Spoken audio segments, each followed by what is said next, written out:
관련 주요 내용들 지금부터 전문가와 함께 짚어보겠습니다. 박순영 가톨릭대의대 명예교수 모셨습니다. 안녕하십니까? 네, 어서 오십시오. 안녕하세요. 예, 일요일 발생 기준으로 보면 또 역대 최다입니다. 교수님, 수요일 이후의 확진자 그리고 위중증 환자 규모 상당히 중요해 보이는데요. 일단 오늘 4,325명, 어제보다 803명이 줄었지만 이게 어제 발표도 일요일로는 최고치였거든요. 그렇죠. 5,000명 넘어갔고요. 이 4,000명 넘어간 것도 이게 최고치입니다. 처음입니다. 그런데 또 여기에 이번 주, 이 전주는 3,309명이었기 때문에 거의 한 주간에 1,000명 정도 늘어난 것으로 보여요. 근데 보통 주말 효과는 화요일까지 가기 때문에 네. 내일까지는 좀 줄어들 가능성이 있지만, 즉 4,000명대일 가능성이 있지만 수요일에 과연 이것이 얼마나 늘 것이냐, 예. 또 어느 정도 정점을 찍고 뭐 꺾어질 수도 있겠다 하는 생각도 좀 할 수는 있습니다만, 즉 우리 국민들이 이 3,000명, 4,000명 이렇게 계속 올라가면서 좀 긴장감이 생긴 건 분명하거든요. 예. 방역 수칙 강화와 상관없이 이런 부분은 아마 좀 굉장히 뭐 5,000명, 10,000명 이렇게 계속 늘어날 것처럼 보이지는 않는데, 그렇다고 해서 뭐 또 줄어들 가능성이 많아 보이는 건 아니기는 합니다. 네. 그런데 문제는 사망자인데요. 어제 사망이 41명이 되어서 굉장히 많습니다, 숫자상으로. 네. 그래서 11월 1일 이후 우리가 단계적 일상회복으로 돌아간 이후에 1,020명이 사망을 하셨어요. 근데 작년 1월 20일 날 코로나가 우리나라에 처음 들어온 이후에 거의 2년이 돼 가는데 3,894명이 돌아가셨거든요. 26.2%가 이 한 달여간에 돌아가신 거예요. 그렇기 때문에 사망률이 10월 이후에 계속 증가하고 있다는 것이 눈에 띄는 부분이고요. 또 위중증 환자도 뭐 17명 줄어들어서 727명이 한데, 이게 통계에서 17명 줄어든 것이지 사실은 41명이 사망했기 때문에, 이게 모두 중환자 중에서 사망하셨다고 그러면은 17명이라는 것은 24명의 이 중환자는 늘었다는 걸 뜻하는 것이기 때문에 아직도 여러 가지 방역 지표들이 다 나쁜 상황으로만 가고 있고요. 수요일 날 좀 많이 늘지 않게만, 좀 수요일 날 뭐 6,000명이 되든지 이렇지만 않다면 어느 정도 정점을 찍은 것으로 볼 수는 있는데, 지금 여러 가지 상황들이 뭐 예상하기는 굉장히 어렵습니다. 네. 근데 지금 오미크론 변이까지 나오면서 이거 확진자나 위중증 환자 더 늘어나는 거 아니냐, 이런 걱정도 있는 게 사실이지 않습니까? 어떻게 보세요? 전파력은 굉장히 빠르고 또 면역 회피할 가능성은 높은데 아직까지 그런 증거들이 다 쌓여 있지는 않습니다. 하지만 전파력에 관해서는 남아공에서 지금 하루에 16,000명씩 이렇게 수십 배 늘어나고 있는 상황에서 이 전파력이 빠르다는 것, 특히 면역 회피 기전도 여기 남아공 같은 경우가 약 36% 정도 접종 완료가 되어 있는데, 접종한 사람들도 많이 감염되는 것으로 봐서는 면역 회피 기능도 굉장히 많이 장착하고 있다. 하지만 위중증으로 가는 부분에 대해서는 아직 회의적인 부분이 많고, 오히려 좀 더 증상이 가볍지 않나 하는 그런 느낌이 많습니다. 특히 남아공의 데이터를 보면은 60대 이상들이 걸리고 또 10대 이하의 어린아이들이 그 두 번째로 걸리는데 젊은 층의 확산이 눈에 띈다. 하지만 병원에 들어오는 사람들이 대부분 경증 환자들이 많고 입원 환자들에서도 중증으로 가지 않는 경향을 보인다 하는 것은 확실하거든요. 그렇기 때문에 지금 이 상황에서 보면 좀 더 시간이 걸려야 알 수 있습니다만, 즉 이것이 위중증이라는 것도 사망이라는 것도 확진된 다음에 상당히 시간 지나야 사망하는 것으로 되어 있는데, 지금 상황에서 보면 거기까지는 알 수 없지만 일단 위중증으로 가는 사람들의 숫자가 적고 입원 기간도 상당히 짧다고 그래요. 보통 8일 이상 입원하는데, 입원했을 경우 지금 남아공의 결과를 보면 한 이틀 반 정도에 퇴원을 하는 것으로 봐서 증상 자체가 상당히 완화되었을 가능성이 굉장히 높다. 그렇게 지금은 판단을 할 수가 있는데, 이건 지금까지의 데이터만을 본 것이고요. 네. 앞으로 과연 60대 이상의 고령층들, 또 우리나라나 뭐 선진국들처럼 이렇게 70%, 80% 이상 예방 접종이 완료되었을 때 과연 얼마나 돌파하면서 위중증을 나타낼 것이냐 하는 여러 가지 지표들이 아직까지는 알 수가 없고요. 네. 또 하나는 이 바이러스의 특성에 대해서 지금 알고 있는 것이 거의 없는데, 네. 이것은 세포 배양에 의해서 여러 가지 특성을 알아낼 수가 있거든요. 면역 회피 기전이라든지 증식력이라든지, 네. 즉 감염이 되더라도 우리 몸에서 얼마나 증상이 나타나는데 시간이 걸리느냐, 얼마나 증식을 잘하느냐 하는 것들을 다 연구를 해보면은 추후 연구에 의해서 1, 2주 아니면은 이런 것들이 다 알려질 것으로 보이는데, 지금 상황만으로 보면 상당히 희망적일 수 있습니다. 아, 그렇군요. 남아공 사례를 더 이제 봐야 되겠고요. 그리고 이게 감기 바이러스에서 일부 유전자를 가져온 혼종이다, 이런 연구 결과도 이제 주말에 나와서 이 의미를 좀 여쭤볼 텐데, 조금 전에 이제 전파력이 높고 면역 회피력도 높은데 치명률이 낮아 보인다는 말씀을 하셔서 이게 좀 긍정적인 신호가 될 수 있다는 말씀을 해주셨잖아요. 근데 사실 이 지금 남아공의 역학적인 데이터하고 지금 나오는 저 감기 바이러스 229.2라는 코로나 바이러스예요. 이것도 예. 일반적인 감기, 가벼운 감기를 나타내는 바이러스인데 이 바이러스의 유전자가 일부분 이 오미크론 안에 삽입되어 있다는 것이죠. 즉 네. 변이라는 것이 바뀌는 것도 변이지만 없던 부분에 214번의 위치라는 곳이 사실은 우리 세포의 ACE2라는 데랑 이렇게 바인딩하는 결합하는 부위인데 그 부위에 한 3개의 아미노산이 더 들어가 있다.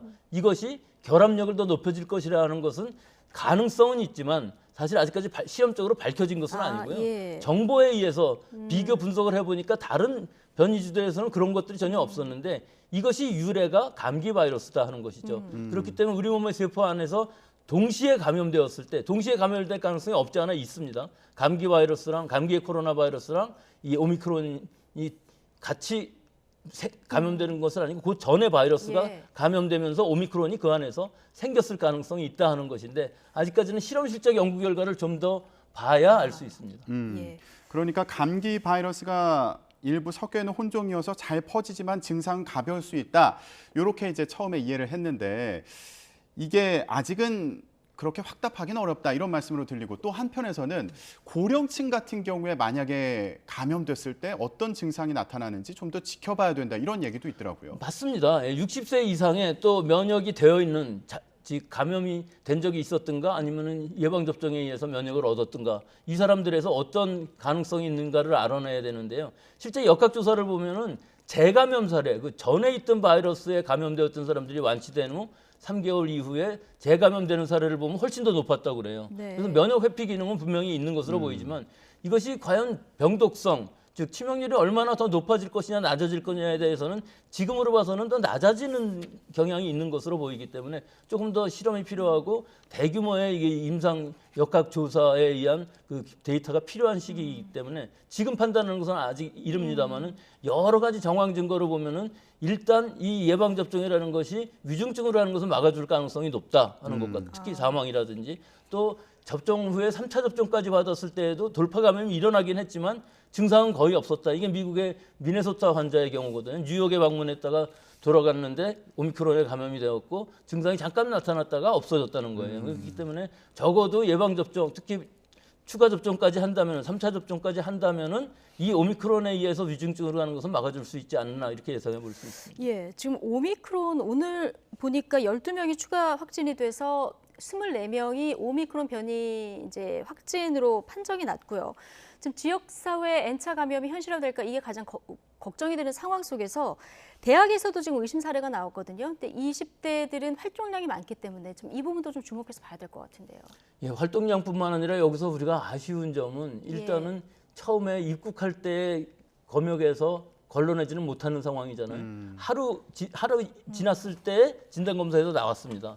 그럼 여기서 지역사회에 나가는 것을 막아줬어야 되는데 이 부분이 이 목사님 부부들이 40대 목사님 부부들이 뭐 방역 택시를 타고 갔다 뭐 이런 얘기가 돼갖고서 이 30대 우즈베키스탄 이분도 교인으로 보이는데요. 네. 이분에 의해서 지역사회 전파가 넓게 퍼지는데 문제는 확진이 되는 시간하고 예. 이 사람들이 감염된 시간하고는 차이가 날 수밖에 없어서 확진이 된 시간에 격리가 되어 있지 않은 상태, 즉 감염된 상태로 돌아다니는. 그렇죠. 감염된 상태로 일상을 돌아다니는 상태. 그 우즈베키스탄인 경우는 29일 날 확진이 됐기 때문에 6일 동안 일상생활을 했거든요. 그러니까요. 그 전날 28일 날 교회에 갔던 게 큰 문제고요. 그 미추홀 교회에서부터 시작한 지역사회 감염이 뭐 서울뿐만 아니라 충북의 70대 여성분도 있고 또 대학인 경우에 있어서는 확진되기 이전에 이미 도서관이라든지 뭐 대면 수업까지 받았다고 하니까 이분들을 전부 접촉자를 다시 분류해서 찾아내야 되는데 이것이 시간이 지나게 되면 이분들도 이미 일상생활을 하고 있는 상황에서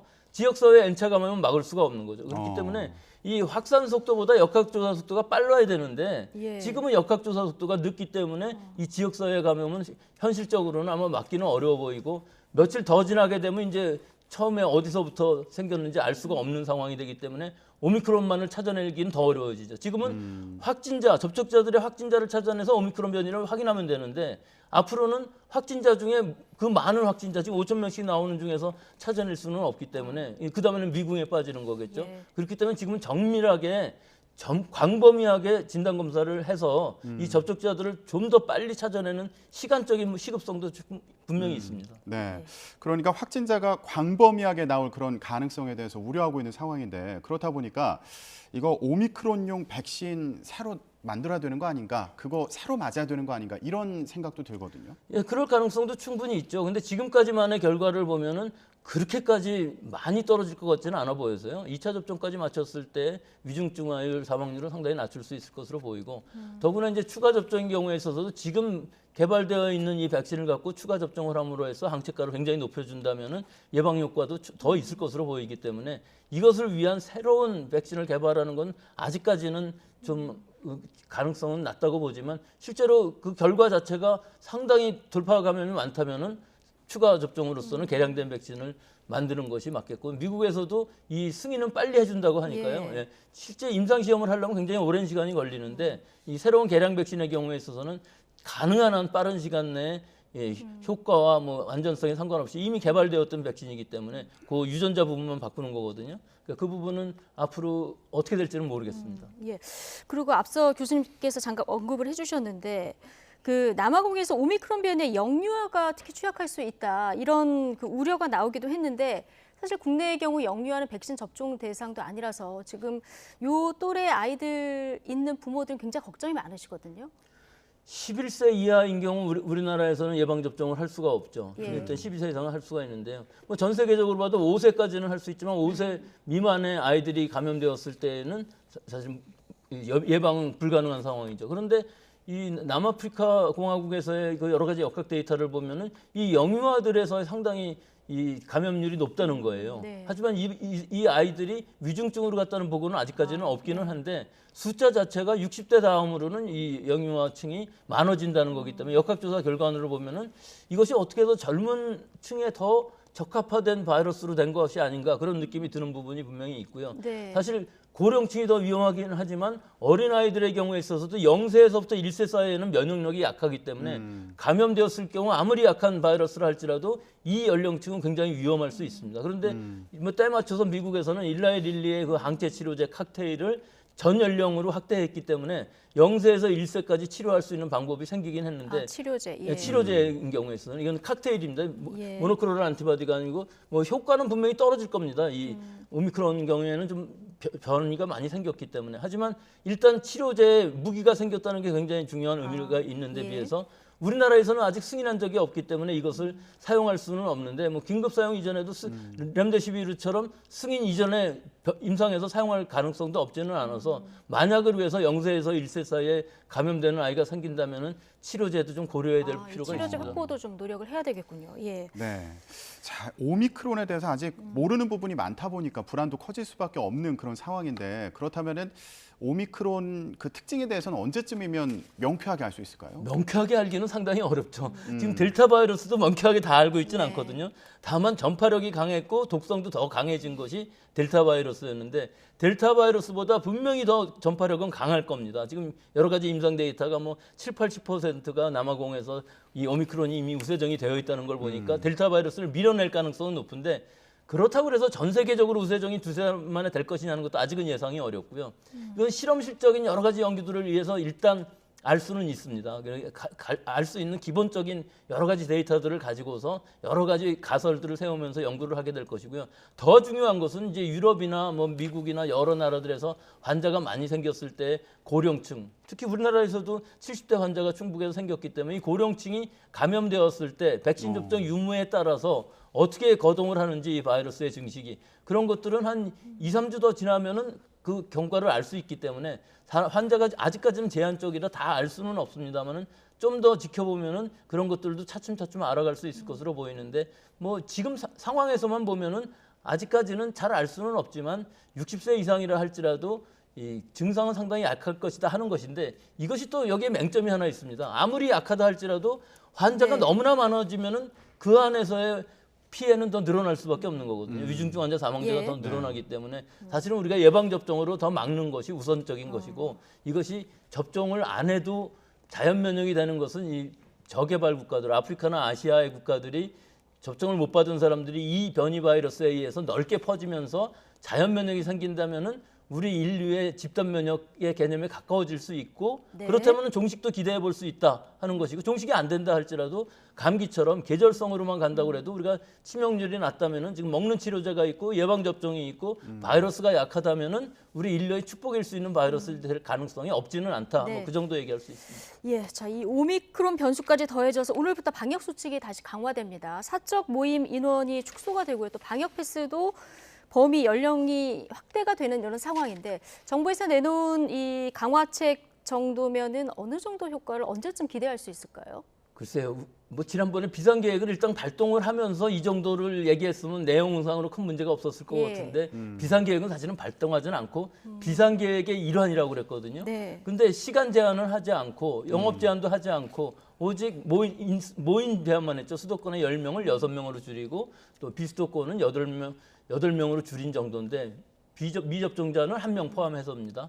이 정도 수준 갖고서 과연 이 감염의 유행을 억제할 수 있느냐 이건 좀 의심스러운 부분들이 분명히 있고요. 네. 여기에 이제 방역 패스를 적용하는 부분도 방역 패스를 적용함으로 해서 유행의 감소는 상당히 기대하기 어려운 반면에 미접종자들의 보호는 상당히 효과가 있겠죠. 거기다가 또 60대 이상의 97만 명이나 되는 미접종자들한테 접종 동기도 될 수가 있는데 이 방역 패스만 해도 18세 이하는 지금은 면제가 되어 있는 상황인데 2월부터는 적용을 한다고 하니까 내년 2월부터는 18세 이하의 학생들이 예방접종을 안 맞았을 때 학원을 못 가는 상황이 될 가능성이 없지 않아 있습니다만은 실제로는 2월까지 좀 더 지켜보면서 이 방역 패스라는 개념은 좀 더 이 어린 학생들에 대해서는 탄력적으로 운영해야 되는 것이 맞는 것이 아닌가 그렇게 생각합니다. 지금 국민청원까지 올라온 이런 상황이라서요. 일단 12세에서부터 15세까지가 한 13% 정도밖에 안 예. 되거든요. 예방 접종률이. 이걸 아무리 끌어올린다고 해서 50%까지 된다고 할지라도 반 정도의 학생들이 학원을 못 간다면은 대면 수업은 하고 학원을 못 가는 이런 상황이 좀 이상하지 않겠습니까? 예.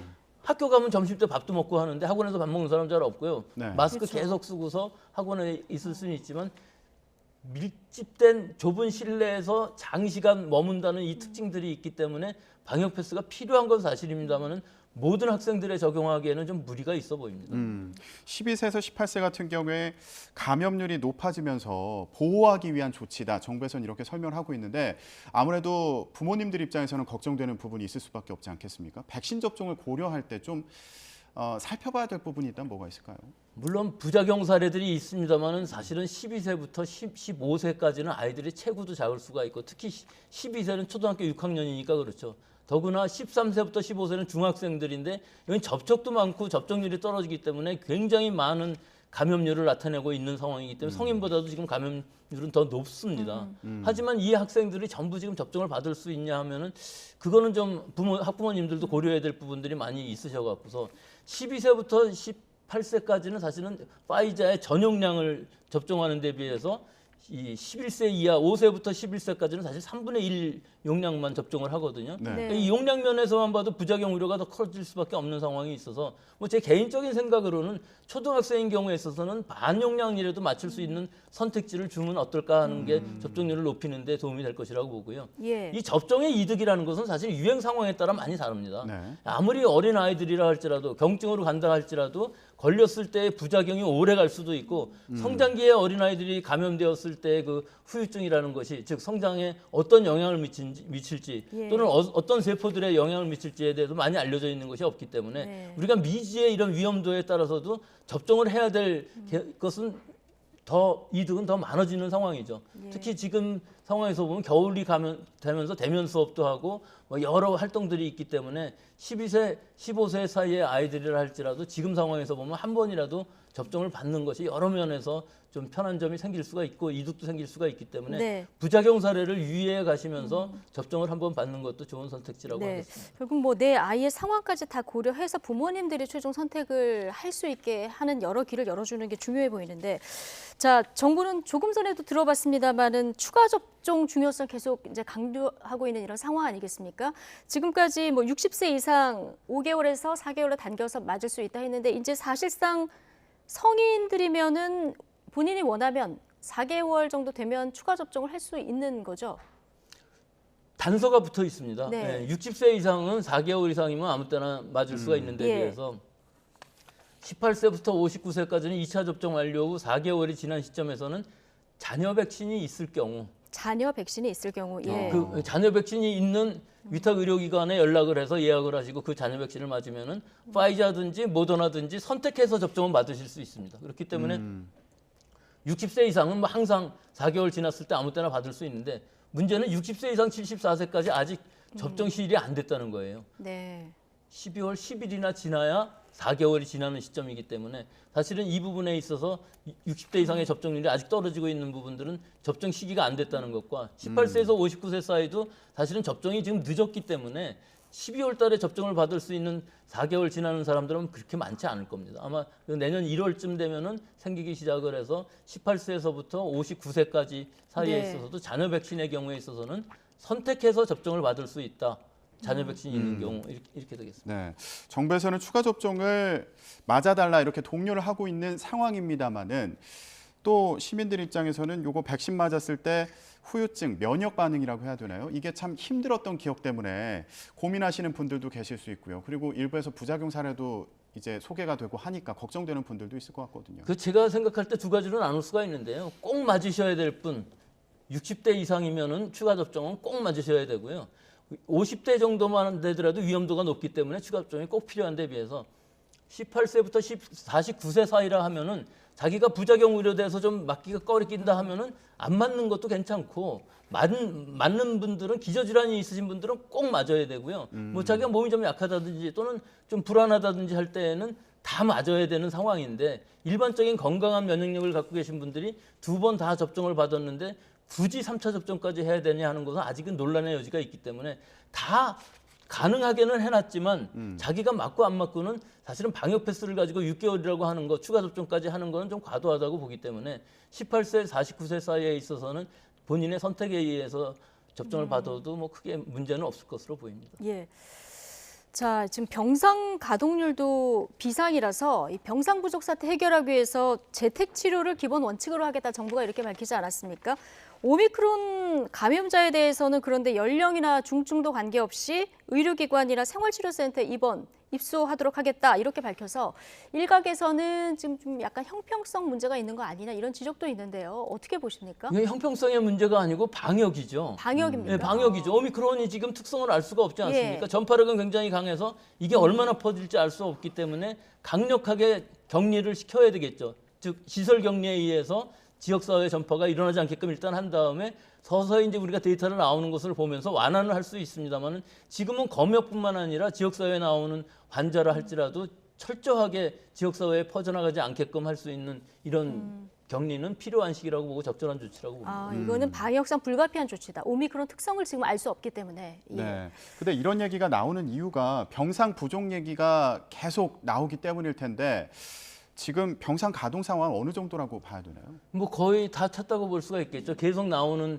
중환자실 병상도 그런 데다가 더 중요한 얘기는 병상 대기 환자가 거의 1,000명에 가까운 데다가 4일 이상 대기자도 한 300명 가까이 되거든요. 그러면 이 상황이 어떤 거냐면은 입원을 해야 될 환자가 입원을 못 하고서 기다리고 있는 동안에 악화되는 거는 뻔한 얘기 아니겠습니까? 이 대부분 고령자들인데 기저질환이 있기 때문에 네. 입원을 하기로 결정이 된 건데 이분들이 병원을 못 가게 되면은 중환자가 되면 될수록 좀 더 중증이 되겠죠. 예. 그러니까 입원을 하는 정도가 아니라 중증여하율이 좀 높아지기 때문에 위중증화율, 사망률도 높아지는 현재의 상황이 이런 데서 나오는 것이고 수도권뿐만 아니라 지금 비수도권의 경우에 있어서도 병상 대기 환자가 23명이나 나왔다고 하니까 이것이 점점 늘어나게 될 상황이기 때문에 이 병상 부족이라는 이 처음부터의 고리가 점점 더 이 악화시키는 악순환이 될 수가 있기 때문에 네. 이거 최소한 임시병상이라도 만들어서 이런 병상 대기 환자는 0으로 만들지 않으면은 재택치료를 아무리 잘한다고 해도 재택치료하다가 악화되시는 분이 들어갈 병상도 없다면은 재택치료의 의미도 없어지는 상황이거든요. 그렇기 때문에 전체적으로 중환자실 늘리는 게 어렵다면은 일단 코로나 임시병상이라도 많이 확보를 해야 추가 확보가 돼야 의미가 있지 있는 병상을 돌려막기 해서는 지금으로서는 의미가 없다고 봅니다. 그건 어떻게 해야 되는 건가요, 임시병상? 뭐 임시병상에 우리가 얼마든지 만들 수 있지 않겠습니까? 뭐 중국에서 보면 뭐 1,000병상 같은 것도 일주일, 2주일 만에 만드는데 우리는 그렇게까지 안 만든다 할지라도 임시병상 만들 수 있는 건물, 뭐 병원을 썼던 건물이라든지 아니면 뭐 여러 가지 컨벤션 센터, 체육관 어디든지 장치를 하고 병실을 하고 그다음에 의사들은 시간별로 할 수도 있고 뭐 하루라든지 여러 가지 그 파트타임으로 고용을 할 수가 있기 네. 때문에 우리나라의 의사 인력은 충분히 있고 간호사 인력도 예. 유효 인력은 충분히 있기 때문에 투자만 하고 하루 수당만 잘 지급한다면 그런 부분들은 충분히 가능할 것으로 보이기 때문에 예. 뭐 동네 의료진뿐만 아니라 여러 자원 의사 선생님들을 모신다면은 지난번 대구에서처럼 충분히 인원 확보는 할 수 있을 것으로 예상합니다. 예, 그러니까 병상 대기 중에 잘못되는 환자가 없도록 하기 위해서 임시 병동 이거 만드는 게 중요하다. 그래서 한 장소에서라도 관리할 수 있게 만들어야 된다 이런 말씀 해주셨는데, 자 그런데 교수님, 정부에서 이제 확진자가 이렇게 늘 거다 이거 예상을 했는데 지금 앞서 이제 사망률이 굉장히 높다는 얘기 지적해 주시지 않으셨습니까? 위중증과 사망률 증가치는 이 정도로 예상을 처음에 못했던 걸까요? 저는 왜 못했을까 하는 그런 생각이 드는데요. 예. 우리가 1월 달에 사망률이 한 3% 정도 됐습니다. 한 300명 정도 사망을 했는데 이후로 예방접종이 시작되면서 6월에는 0.35%까지 떨어졌어요. 이건 고령층 예방접종을 하니까 위중증 사망률이 떨어진 거죠.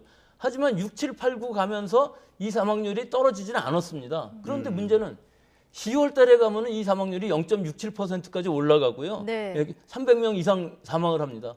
11월에 가면은 지금 제가 아까 말씀드린 것처럼 11월 1일 이후 1000명 이상이 사망을 해요. 그리고 방역 당국은 10월 달에 이미 위중증화율, 사망률 또 이 예방 접종의 그 효과가 떨어지는 돌파 감염의 숫자, 고령층의 집단 감염이 일어나는 것, 즉 요양병원에서 집단 감염이 일어나기 시작했거든요. 제가 이 보도를 보고 아는 것보다는 방역 당국은 훨씬 더 그런 데이터들을 다 갖고 있었을 텐데 계속 사망률이 떨어진다고만 표시를 했는데 제가 YTN 기자님하고 같이 그 월별 사망률을 전부 계산을 해서 10월 달에 발표를 한 적이 있었는데요. 그때 네. 지표를 보면은 이미 10월 중에 사망자가 계속 늘어나고 있었어요. 예. 위중증 환자도 늘어나고 있었습니다. 다만 사망자가 많이 늘어나다 보니까 위중증 환자가 늘어나는 것이 지표상으로는 잘 안 보인 것뿐이었죠. 신규로 위중증화율은 더 높아지고 있었기 때문에 이런 부분에 있어서 정부에서 대책을 바로 세웠어야 되는데 실제로 확진자 수가 얼마가 되느냐는 중요하지는 않죠, 물론. 예. 하지만 이것이 선행 지표입니다.